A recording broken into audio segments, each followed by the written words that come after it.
మీ business ఏదైనా మీ ఊర్లో promotion చేయాలంటే అది సుమన్ టీవీతోనే సాధ్యం. ఇప్పుడే సంప్రదించండి. నమస్తే, welcome to Suman TV. Nizamabad జిల్లాలో ఉన్నాం. దేవి శరన్నవరాత్రి ఉత్సవాలు అనగానే చాలా మందికి గుర్తొచ్చేది నిజామాబాద్ జిల్లాలో చాలా రకాలైనటువంటి అమ్మవారికి సంబంధించిన అవతారాలు అనేటివి మనకి డిఫరెంట్గా అక్కడక్కడ పెడతా ఉంటారు. సో ఈ నవరాత్రి ఉత్సవాలు చాలా అంగరంగ వైభవంగా భక్తి శ్రద్ధలతో చేసుకుంటూ ఉంటారు. సో వినాయక్ నగర్లో ఉన్నాము. సో వినాయక్ నగర్లోని ఏదైతే నవదుర్గ ఉత్సవ కమిటీ ఆధ్వర్యంలో చాలా విశిష్ట పూజాది కార్యక్రమాలు అయితే ప్రతి ఇయర్ చేస్తూ ఉంటారు. సో ఈరోజు హోమం చేశారు. అదేవిధంగా నిత్య అన్నదానం కూడా ఇక్కడ పెట్టడం జరుగుతూ ఉంది. సో వినాయక్ నగర్లోనే ఏదైతే నవదుర్గ కమిటీకి సంబంధించి మాట్లాడుకుంటే ప్రతి ఇయర్ కూడా డిఫరెంట్గా ఆలోచిస్తూ ఉంటారు. సో ఇక్కడ అమ్మవారి గురించి మాట్లాడుకుంటే శాంతి రూపంగా అమ్మవారు దర్శనమిస్తున్నారు. అదేవిధంగా ప్రతి దగ్గర కూడా అమ్మవారిని చూస్తే సింహంపై కూర్చున్న అవతారాలని మనం చూస్తుంటాం. కాకపోతే శాంతి రూపంలో అమ్మవారు దాదాపు 25 తలలతో భక్తులకైతే దర్శనమిస్తుంది అనేది మనకు తెలుస్తూ ఉంది. లోపలికి వెళ్దాం, అమ్మవారిని దర్శించుకుందాం. సో దేవి శరన్నవరాత్రి ఉత్సవాలు అనగానే చాలామంది భక్తి శ్రద్ధలతోనే అమ్మవారిని అయితే కొలుస్తూ ఉంటారు, మాలలు వేస్తూ ఉంటారు. చాలామంది మాల వేసుకొని వాళ్ళు కూడా కండు వేసుకొని అమ్మవారిని చాలా భక్తి శ్రద్ధలతోనైతే పూజిస్తూ ఉంటారు. సో లోపలికైతే వస్తున్నాము. మనం ఆల్రెడీ మాట్లాడుకున్నాం, ప్రతి రోజు కూడా ఇక్కడ నిత్య అన్నదానం అనేది ఏర్పాటు చేస్తున్నాం అనేది మనకి కమిటీ సభ్యులు అయితే చెప్తా ఉన్నారు. దాదాపు 200కు పైగా ఇక్కడికి వచ్చి అమ్మవారికి సంబంధించిన అన్నప్రసాదం అయితే వితరణ చేస్తున్నారు అనేది తెలుస్తుంది. చూడొచ్చు. సో చాలామంది అంటే ఎక్కడెక్కడ నుంచి వచ్చి ఇక్కడ భిక్ష చేయడానికైతే వస్తూ ఉన్నారు. అమ్మవారికి సంబంధించిన అన్నప్రసాదాన్ని స్వీకరించేందుకు చాలామంది ఇక్కడికి వస్తుంటారు అనేది మనకి తెలుస్తుంది. సో మనం లోపలికి వెళ్దాం. ఇక్కడ లోపల మనం చూసుకుంటే మనం ఆల్రెడీ మాట్లాడుకున్నాం. సో ప్రతి దగ్గర కూడా దుర్గామాత అవతారం గురించి మాట్లాడుకుంటే సింహం పైన కూర్చున్న అవతారం అనేది మనకి ఆబ్వియస్లీ అందరికి తెలుసు. కాకపోతే ఈ కమిటీ వాళ్ళు ప్రతి ఇయర్ కూడా ఒక డిఫరెంట్ కాన్సెప్ట్తోనైతే వాళ్ళు ముందుకు వస్తున్నారు. సో శాంతి రూపంగా అమ్మవారు దర్శనమిస్తుందని మనం మాట్లాడుకున్నాము. సో లోపలికి వెళ్ళి చూస్తే మేము ఆల్రెడీ ఇక్కడికి వచ్చిన తర్వాత అసలు నిజామాబాద్లో మొట్టమొదటిసారిగా ఇట్లాంటి అవతారం పెట్టడం అనేది అసలు వీళ్ళతోనే సాధ్యమైంది అనేది మనకు తెలుస్తుంది. సో ఇక్కడికి వచ్చిన తర్వాత అమ్మవారికి సంబంధించి విగ్రహం చూస్తే అసలు కళ్ళు చెదిరిపోతున్నాయి. సో ఇట్లాంటి విగ్రహం అనేది నిజామాబాద్లోనే ఎక్కడ లేదు. ఇది మొదటి విగ్రహం. సో శాంతి రూపంగా అమ్మవారిని ఇక్కడ కూర్చోబెట్టారు. శాంతి అవతారంగా మనకు తెలుస్తూ ఉంది. సో అమ్మవారిని దర్శించుకునేందుకు భవానీ మాలేసుకున్న భవానీలు వచ్చారు. ఒకసారి వారితో మాట్లాడదాము. స్వామి, మీరు ఎక్కడి నుంచి వచ్చారు? Bhavani weekly market. సో అమ్మవారిని చూడ్డానికే వచ్చిరా? చూడ్డానికి వచ్చినాం అమ్మవారిని. 25 అవతారాలు ఉంది కాబట్టి, అంటే 25 హెడ్స్ ఉన్నాయి కాబట్టి చూడడానికి ఇంకా వీక్లీ మార్కెట్ నుంచి మేము ఇక్కడికి వచ్చాము లొకేషన్ చూసి. ఇట్లాంటి అవతారం ఎప్పుడైనా చూసిరా మీరు ఇప్పటి వరకు? ఎప్పుడైనా? లేదు, ఇదే ఫస్ట్ టైం ఇక్కడ ఈ అవతారము. చూడ్డానికనే వచ్చేసినాం. మంది వచ్చారు మీరు చూడడానికి? నేను, తమ్ముడు, అక్క. సో మీరు ఎప్పటి నుంచి చేస్తున్నారు? ఇదే ఫస్ట్ టైం. పోయిన ఇయర్ కండువ వేసాను, కానీ ఇది కన్యాస్వామి ఇంకా ఫస్ట్ టైం ఇదే మాల. మీతో పాటు నిజామాబాద్లో చాలా మంది, అంటే 2 తెలుగు రాష్ట్రాల్లో కూడా చాలా మంది వేసారు భవానీలో. సో ఎట్లా అనిపిస్తుంది మరి ఫస్ట్ టైం వేసారు? అంటే ఇంకా అమ్మవారి వాళ్ళ ఫస్ట్ టైం వేసినా కాబట్టి ఇంకా మొత్తం అమ్మవారి దయాన్ని చూసుకుంటాను, ఇంకేం లేదు, హ్యాపీ. ఇంకా సో అమ్మవారి గురించి ఎంత మాట్లాడుకున్నా తక్కువే. సో శాంతి స్వరూపంగా అమ్మవారి దర్శనం అయితే ఇస్తూ ఉన్నారు. సో ఎవ్రీ ఇయర్ కూడా అమ్మవారిని పూర్తిగా అలంకారం చేయడం కావచ్చు, అమ్మవారికి చీర కట్టడం పూర్తిగా ఒక పెద్ద టాస్క్ అని చెప్పుకోవచ్చు. సో అమ్మవారికి ఎవరైతే ముస్తాబు చేసే వాళ్ళు ఉన్నారో భవానీలు ఉన్నారో ఒకసారి వారితో మాట్లాడడం. జై భవానీ స్వామి. సో ప్రతి ఇయర్ కూడా అమ్మవారికి మీరు దగ్గరుండి మీ చేతుల మీదుగా అమ్మవారిని రెడీ చేస్తున్నారు. ఎట్లా అనిపిస్తుంది?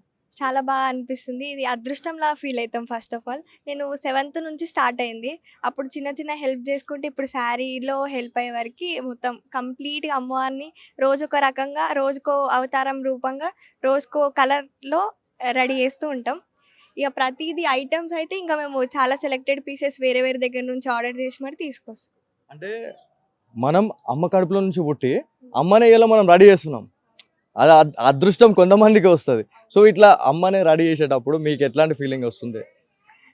నాకు మొత్తం తన ధ్యాసలే వస్తాయి. ఇంకా తన గురించి, తనతోటే ఉన్నట్టు, మనతోటే ఉన్నట్టు, తనే సేవ చేయించుకున్నట్టు, అడిగి మరి అన్నట్టు అనిపిస్తుంది. తన కళ్ళు చూస్తే ఏదో చెప్పాలని ఇట్లా ఇట్లా తన స్వభావాలన్నీ తెలుస్తూ ఉంటాయి. ఏ రోజుకి ఆ రోజు డిఫరెంట్గా మనకి ఆశీర్వాదం ఇస్తూనే ఉంది అనిపిస్తుంది. ఇంకా సరస్వతి రోజు అయితే ఇంకా బాగా అనిపిస్తుంది.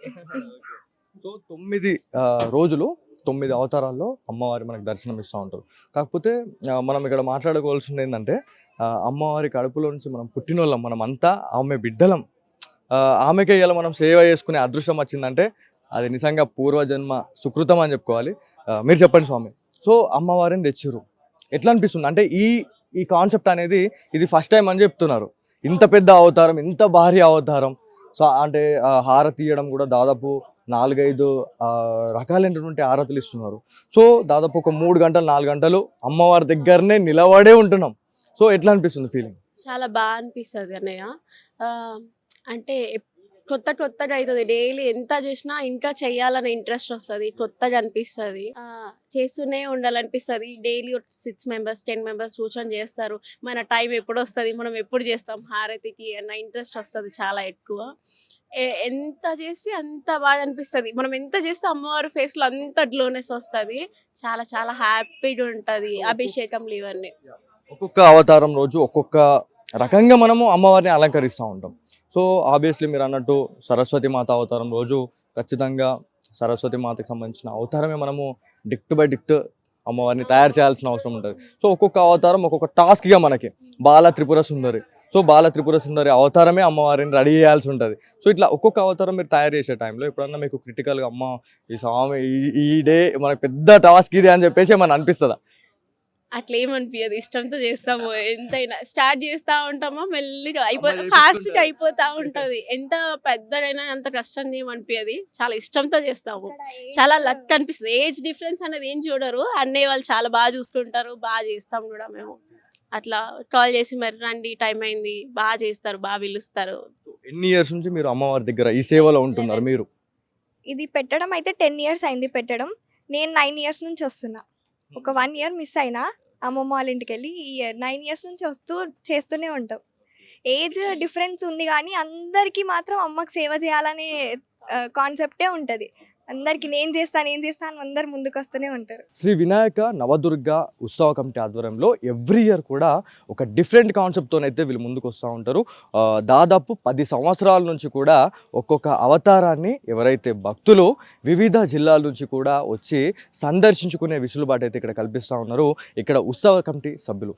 సో 2024 అనగానే అయోధ్య బాలరామ ప్రతిష్టాపన మహోత్సవం గురించి చాలామందికి గుర్తుకొస్తుంటుంది. సో మనము గతంలో చాలా వరకు స్పెషల్ స్టోరీ చేయడం జరిగింది. వినాయక నవరాత్రులలో కూడా చాలా వరకు మనము చాలా కాన్సెప్ట్స్తో అయితే మనము ముందుకు వచ్చినాము. సో ఈ ఇయర్ కూడా ప్రతి మండపం దగ్గర అయోధ్య బాలరామ ఆలయానికి సంబంధించిన సెటప్స్ అనేవి మనకి ఇక్కడ కనిపిస్తూ ఉన్నాయి. సో ఇదంతా నైట్ టైంలో మాత్రం దగ మెరిసిపోతుంటుంది. సో అయోధ్యలో ఏదైతే తరహాలో స్వామివారి ఆలయం అనేది కనిపిస్తూ ఉంటుందో అదే తరహాలో ఇక్కడ ఏర్పాటు చేసినాము అనేది మనకు క్లియర్గా తెలుస్తూ ఉంది. సో వాళ్ళతో మాట్లాడిన తర్వాత చాలా రకాలైనటువంటి సపోర్ట్స్ అనేటివి మాకు లభిస్తూ ఉన్నాయి. ఇదే సపోర్ట్ మాకు ఎల్లవేళలా ఉండాలని చెప్పేసి వాళ్ళు కోరుకుంటూనే ఉన్నారు.